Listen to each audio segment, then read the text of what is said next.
Welcome back to the Cute Doll podcast. I am so glad that you're here. If you are looking for the full version of this podcast, please just search for Cute Doll on Spotify or Google Podcast. You can also search for it on Apple Podcast or YouTube Podcast. Did I say one of those twice? Sorry. Okay, let me start over. Okay, I'm sorry. I'm actually not gonna start all over. I always do this. If you watch my TikToks, if you watch my YouTube, one compulsive thing I have of doing is restarting videos and recordings over and over and over again. And sometimes if I save all of the versions, I realize that they're all the same, or sometimes the first one is the best one. So I always say, actually, I'm not gonna restart. So I have so much to cover today. So my name is Cute Doll. I am the inventor of the viral perfume vial that you could find linked at the top of the page in my small little personal boutique shop. I have a wide array of stuff there. I am definitely not starting over. Okay, we're just gonna move forward with this. And I actually love how nervous I'm getting because I never get nervous about anything. So I hope you can absorb all of this energy into your day and just go full flight and accomplish everything that you want and more. So my podcast, really, I wanted to create a way for you to listen while you are driving or about to go to sleep. So be sure to tune in because I have a lot of time-sensitive stuff that I am just implementing into all of my podcast episodes. You will want to watch them as they are released in real time because, as you know from my Vlogmas on my TikTok, if you just search for Cute Doll, you can find it. I am no longer gatekeeping. So I'm releasing everything in real time, so you have to keep up and just use all of these things to inspire your own content, inspire your own improvement in your daily lives, etc. So I have a couple of things I wanted to let you guys know about. So the first thing is that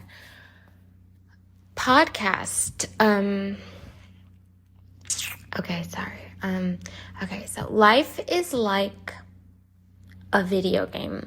Okay, stay with me here. So I know I'm a gamer. Those of you new here, I've been a gamer since I was 5, and this is not a whole life story about my biography. This is not what this is right now. I'm just trying to say my roots are in gaming, but I feel that the theme of gaming is very applicable to so many aspects of life.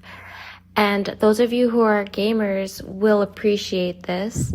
And those of you who are not gamers or not yet gamers, I'm sure you will see the connection. And actually, you might see it in even more of a unique perspective than us as gamers see it.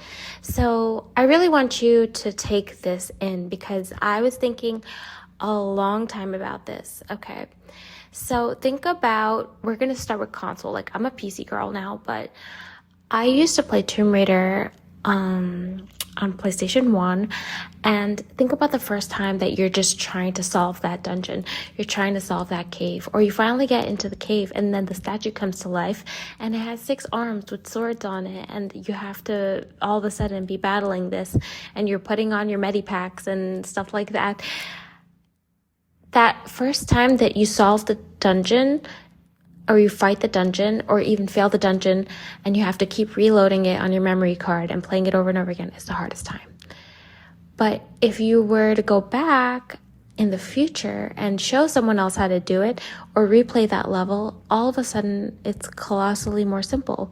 You just have a new clarity and understanding of it, and you just mastered it, and you're just able to just pass through that dungeon like nothing.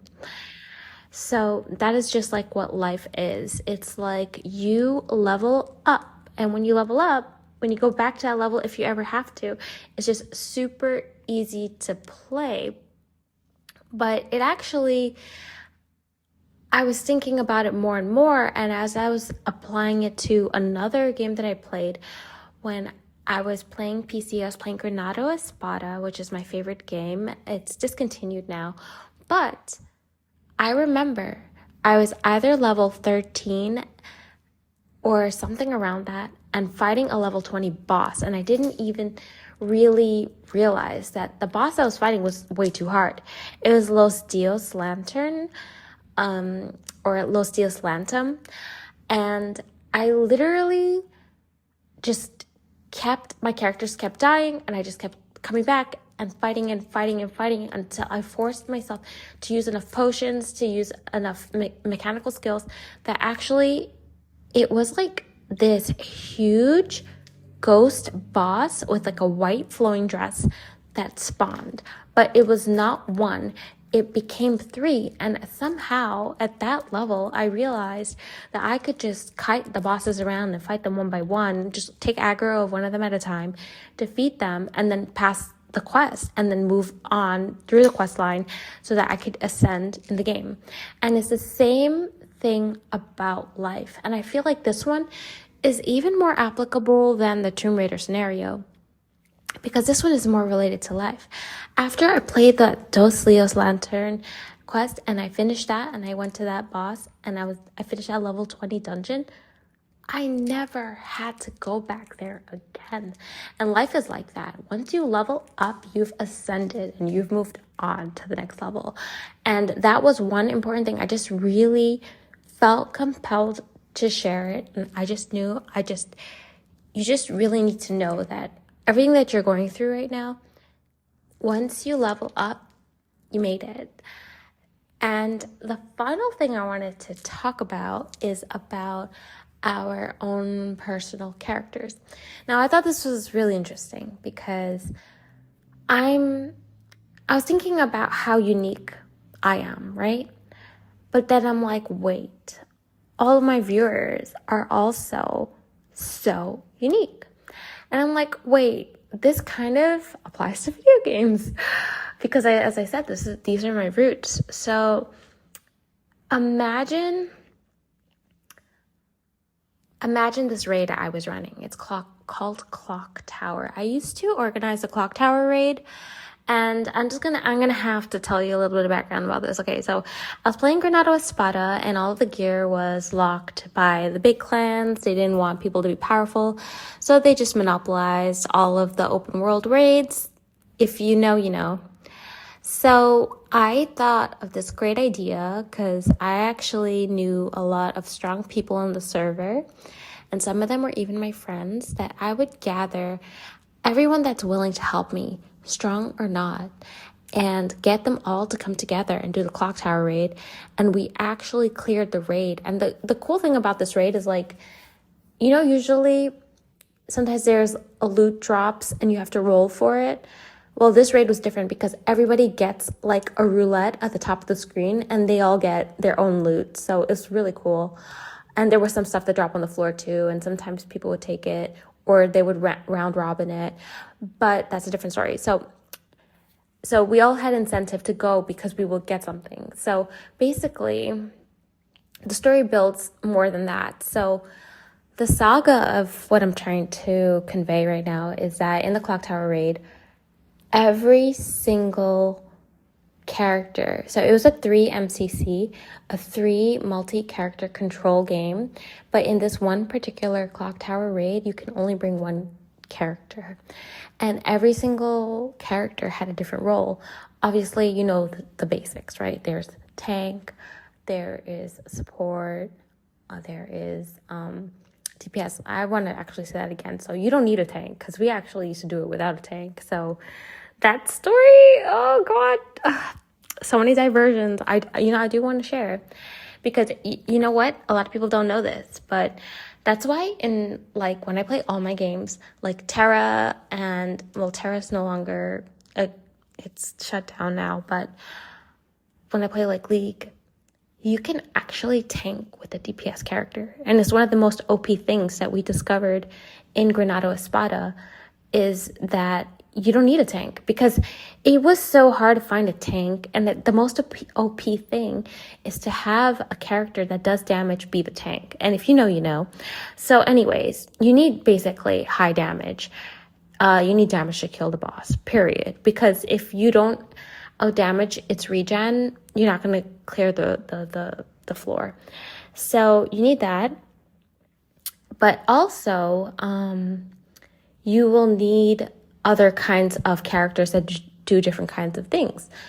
Like on floor 7, I believe it was, there were these turrets, and you basically needed to have champions that could kill, like, turrets, things like that. Like, if you know, you know, but basically I'm saying there's a whole bunch of different characters, they all have different roles, and we needed everyone to clear that dungeon until we became more skilled and we realized that, you know, we could do it in different ways or with less people, or we got people who were so strong or so skilled that we were able to cover multiple roles, things like that. We were able to bypass people that we were not able to find. But I found that was so relatable, because I feel like all of my viewers, they're all like how they all have different roles. It was like how I collected those 24 people to go raid in Clock Tower.